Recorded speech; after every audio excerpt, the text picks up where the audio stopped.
Gagawa ako ng lumpiang Shanghai na isda. Yan ang ingredients. Sibuyas, celery, carrots, at isda. Ihimayin ko yan mamaya. Kailangan din natin ng itlog, paminta, at asin. Nadurog ko na yung fish. Yan na yun. Tapos, na-chop ko na rin yung carrots, celery, tsaka sibuyas. Mimix na natin ngayon.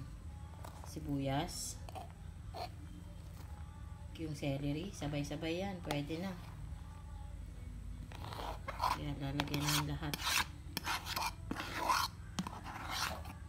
Yan. Sarap yung maraming celery. Lagyan na natin yung paminta. Dalawang paminta nilagay ko. Then, asin. Mix ko na together. Nung isang linggo pa ako nagki-crave nito eh. Gusto ko to. Isang linggo pa. Hinihintay ko pang magmura yung isda. Medyo mahal kasi. Pero ito ngayon medyo mahal pa rin. 200 isang kilo ngayon nito sa palengke. Baralyete.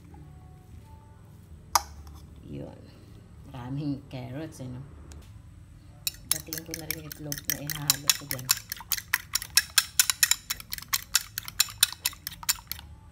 Pag gumagawa ako ng lumpiang Shanghai, hindi ako naglalagay ng extender gaya ng harina. Hindi. Ayoko.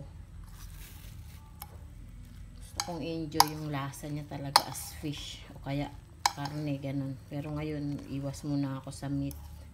Dito muna ako sa fish. Parang kulang pa yung itlog. Dadagdagan ko pa na isa pa. Yung sobra nito, dahil sobra-sobra to para sa wrapper ko. Yung sobra nito, gagawin ko namang fish ball. Yun, may extender yun. Kasi kung walang extender, tapos niluto mo, maghihiwa-hiwalay siya. Lalagyan ko yun ng cornstarch at saka flour.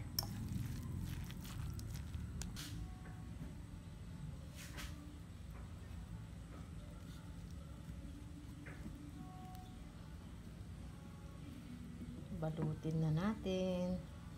Balutin mo ako sa hiwaga ng iyong pagmamahal. Hayaan saktan. Kita akong tricks sa reels din dati. Ganito yung style nila.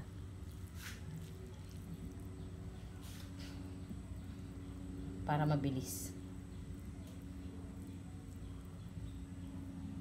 Taba yata nito. Personal consumption naman siya eh. Family consumption lang. Kaya okay lang na malaki.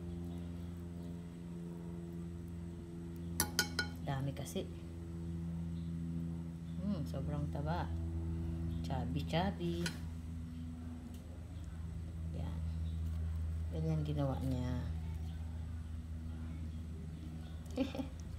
Paano ba yan? Ang gulo. Yun. Then, ganyan o.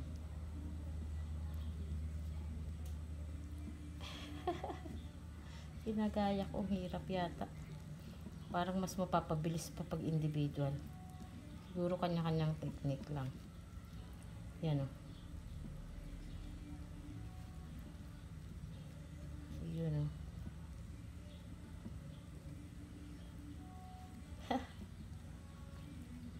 Yun o.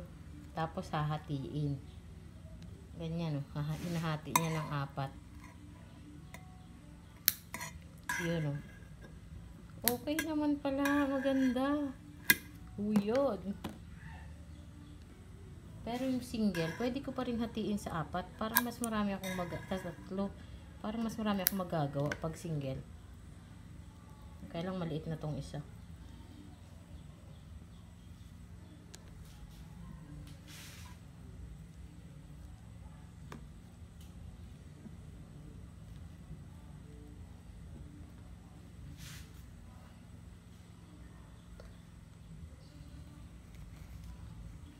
isa-isa na lang. Mas tipid.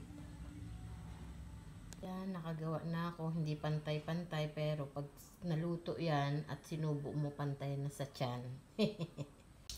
Siyempre, hindi pwedeng hindi tayo mag-food tasting. Ayan, magluluto din ako ng pang-merienda. Nagluto na ako. Ayan, tikman natin. Harap.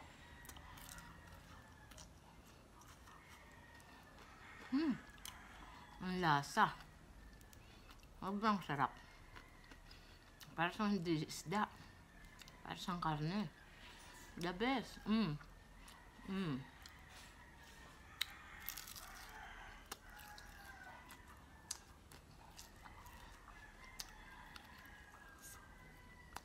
sarap. Perfect talaga yung sarili mong gawa. Basta yung order ka, kulang kulang sa timpla yon, tinipid kasi gusto nilang tumubo. Maliban lang, depende din kung medyo mahal siguro dahil hindi tinipid. Pero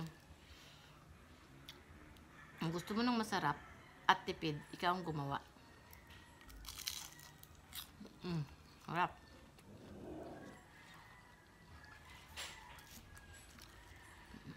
Harap po.